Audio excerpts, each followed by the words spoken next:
I am Reverend Leslie Goodwin. I'm your associate minister here at the New Vision Center, and I'm delighted to have the opportunity to sum up our month of Glow Up. And we talked about glowing up on the inside. We talked about the ultimate glow up, which is our connection with divinity on the inside of ourselves, whether you consider that God or your highest inner self or just the really great ideas that come out of your heart. Turns out inside the mind, it doesn't so much matter what you call that. It matters that you connect with it. And we talked about ways we glow up in the world, interacting with one another and being kind. And last week, Reverend Karin dropped a very quiet bombshell. And I don't know that we all heard it enough, so I decided to take an entire talk to deepen into that point. She shared a quote that said, I'm going to paraphrase, that embracing your wholeness, becoming who you really are, isn't additive, it's subtractive. And then I just sat right there, sort of dazzled by that thought for the rest of the message. And for anybody who isn't following me, what we're saying is it's not about going out and getting something or becoming something different to feel good about who you are. It's about taking off what was never true. So I have this example I like to use. People who've taken classes with me will be like, oh God, it's the sweaters again. And now you know who's taking classes with me. And I think of it like this. Imagine every time you get hurt or wounded or learn something that doesn't invite you into expansion, you put on kind of a loosely woven sweater. And your heart is shining your light out, and some of it's blocked, but it's shining through those holes, right? And then another thing happens, and you put on another sweater, and now some of the light's blocked, but not all of it. And we go through life putting on sweater after sweater until we look like this.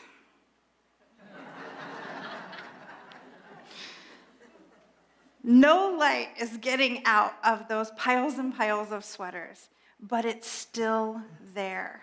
It's still there. Just like when the sun goes behind the clouds, we know that there is still a sun. And just like when the sun sets, we know it hasn't abandoned us forever. It's coming back. And we celebrate in ways big and small on winter solstice because we trust that the longer days are returning.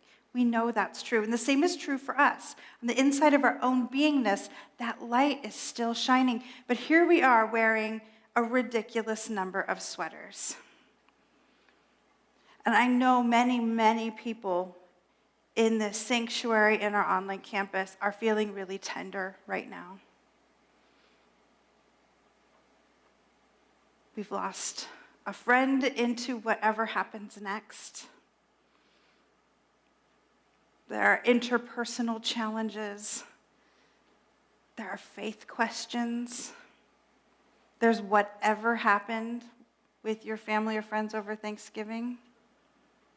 Almost certainly somebody said something. It's a given, right? And so here we are, buried in sweaters. Some of them fresh, brand new, knitting needles still hanging from the side. They're so new.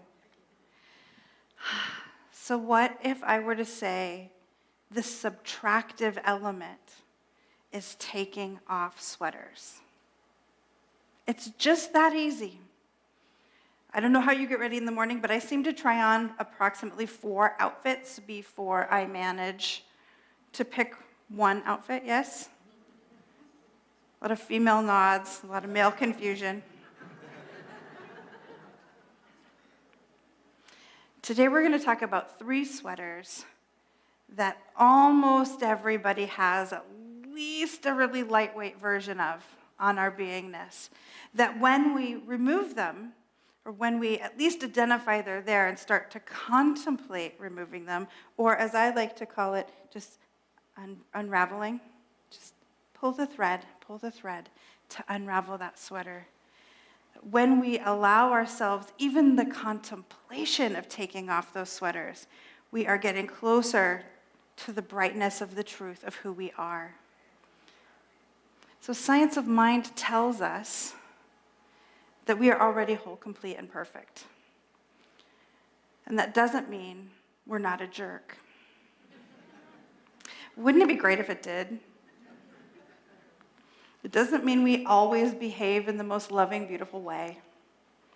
But it means that within us already is everything we could possibly ever need to be that full brightness of ourselves. We don't need to go out there to get it. So the first sweater we have to get through, this is the one on the very top, and it usually is like leather and studs. And it's the armor we wear. So it's important that we're talking about the same definition of what armor is in this context. And it's the emotions, thoughts, and beliefs we use to protect ourselves when we feel vulnerable. And the most common one we see is cynicism.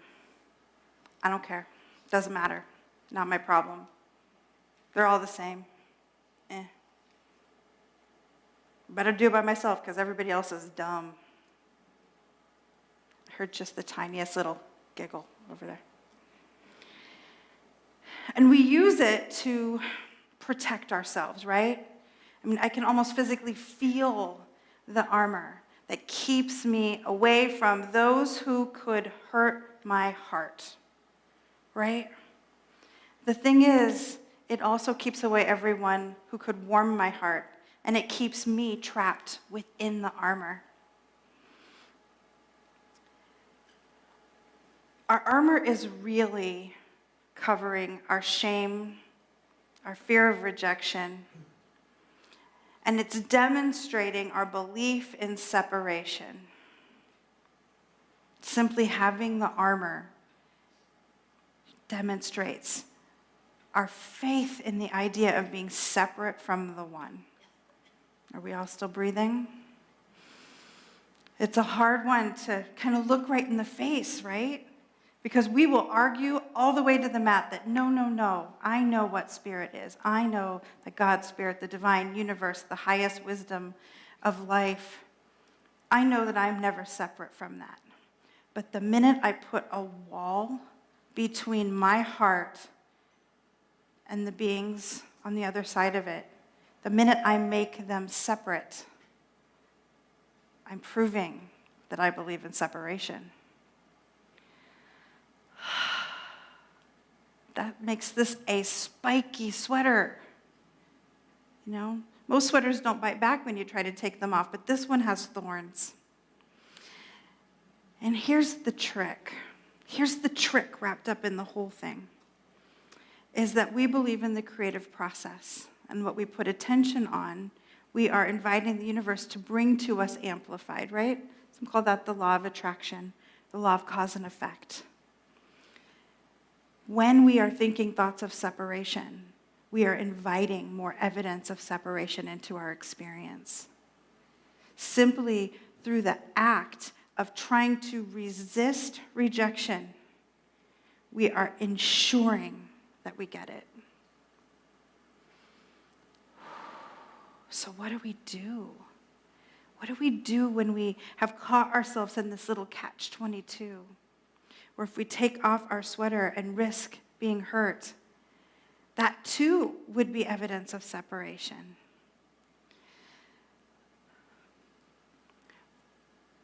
I encourage you to just look within right now. Almost certainly whatever you're armored against most has been loud in your brain the whole time I've been talking.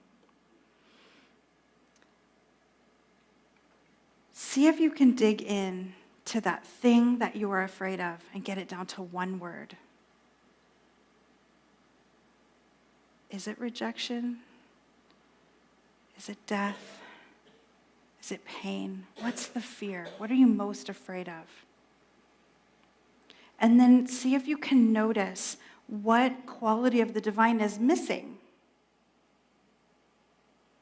in that feeling. Is it love? Is it peace? Is it wisdom?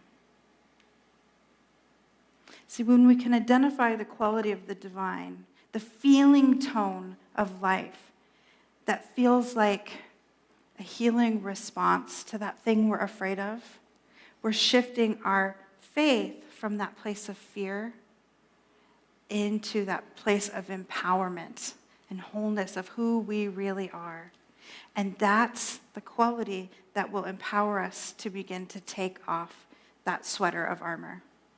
Even if all we have in us is to pull that thread that much, just that much, and unravel that little bit. If we're doing that day by day as we notice, the day will come when that sweater is gone. Now you might think, well, that's good for you to say up there, Reverend Leslie, because I have the notes that tell me that's true. But I also have the life experience to tell you it's true. Bit by bit, I've unraveled a lot of my armoredness. And I'm still pulling. I'm still pulling. The second sweater I want to talk about, I call spiritual arrogance. And I found this definition, the ego hijacking your spiritual growth. It can be believing one is further on their spiritual path than others, or even just further on your spiritual path than you actually are.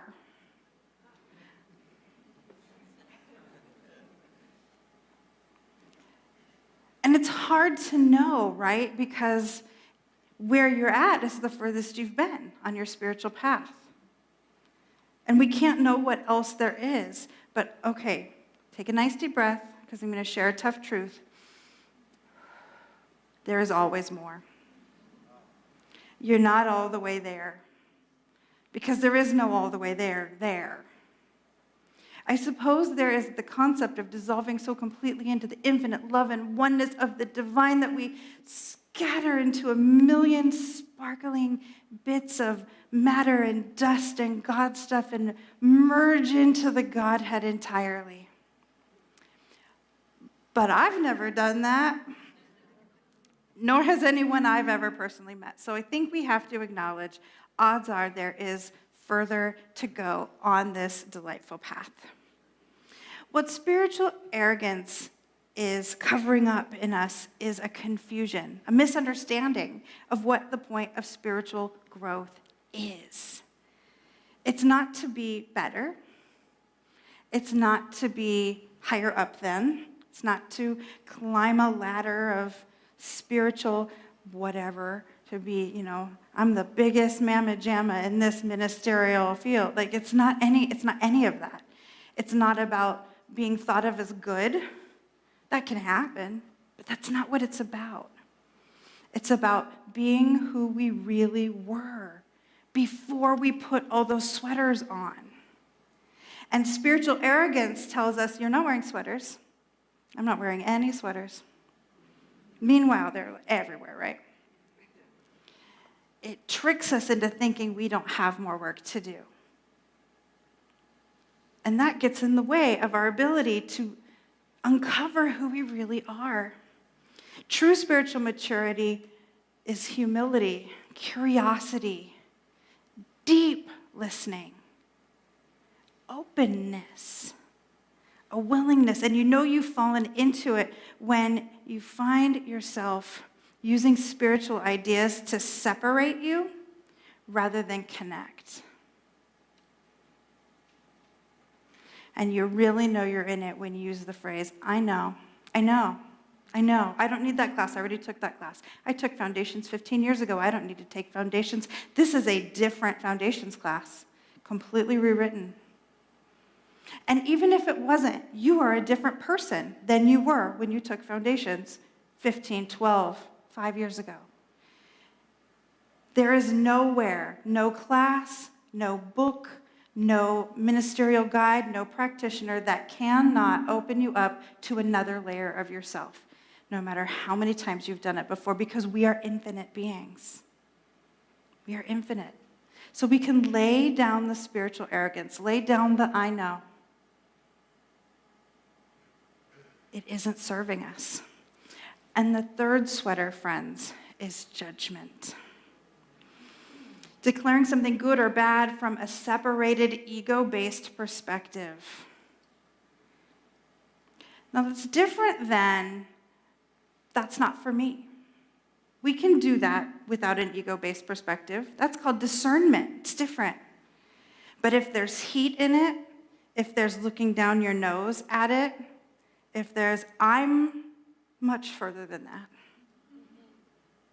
Oh, there we've got judgment with spiritual arrogance. Oh no, we're putting on extra sweaters. We're trying to go the other way. We know we've fallen into it when we find condemnation, comparison, superiority or inferiority, when we're trying to fix or manage another person, or sometimes even ourselves. I've fallen into self-judgment I don't know how many times, and odds are I'll do it again because I'm still wearing sweaters. But we keep pulling on the threads. We know we're really, really in the midst of this judgment sweater when we find ourselves doing something called triangulation. Anybody ever heard of that? It's where we have a challenge with someone, and instead of talking to that person about it, we go talk to that person about that person. And then we go talk to that person about that person. And what we're really doing is we're recruiting an army that thinks we're right. But we don't need an army that thinks we're right. Big breath before I say this one. Being right is not a sign of spiritual maturity. Oh, and I do so love to be right. But being right isn't a sign of spiritual maturity. Instead, if we can open up, use that big heart that we have that we know is shining under those sweaters, if we can open up and allow who we really are to connect with who they really are, there isn't any need to recruit the army of people thinking we're right. There isn't any need to be right. There isn't any such thing as right. There's just love or the failure to give love. Luckily, we're infinite beings, and we can always start right now. It doesn't matter if you failed last week. Are you going to start now? Or now? Or now? Now? Now would be a good moment. Judgment covers a fear of not enoughness. I have to look at what they're doing so that nobody sees what I am or am not doing. That's a tough one to hear too. But it's one of the most common challenges that we share as humans. This fear that whatever I am isn't enough. I found this great quote from Aaliyah Parker. She's a professional basketball player. And she said, "It's so simple. True confidence comes from accepting and loving your true self. It doesn't come from being better than someone else, and it doesn't come from being right. It comes from knowing who we are, unraveling enough sweaters that who we are is louder in our own head than all the lies we've told ourselves our whole life." Ernest Holmes gave us an affirmation that I think is a very good sweater unraveler. I have implicit confidence in the supreme good, and I permit it to flow through me and bless everything I contact. That doesn't require being right.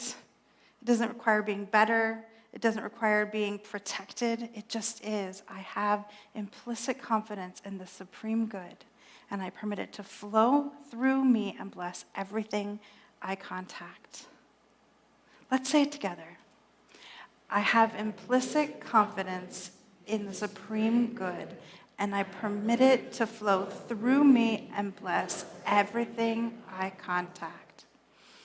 And so your invitation this week, and all through the holidays as we move through, is to pick the sweater that was the most irritating to you when I put it up on the slide.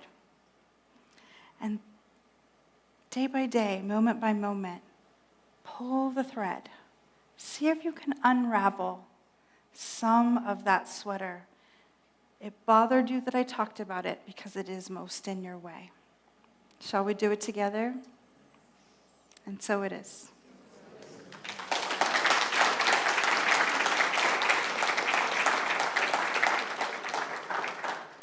Let's anchor this in with some prayer.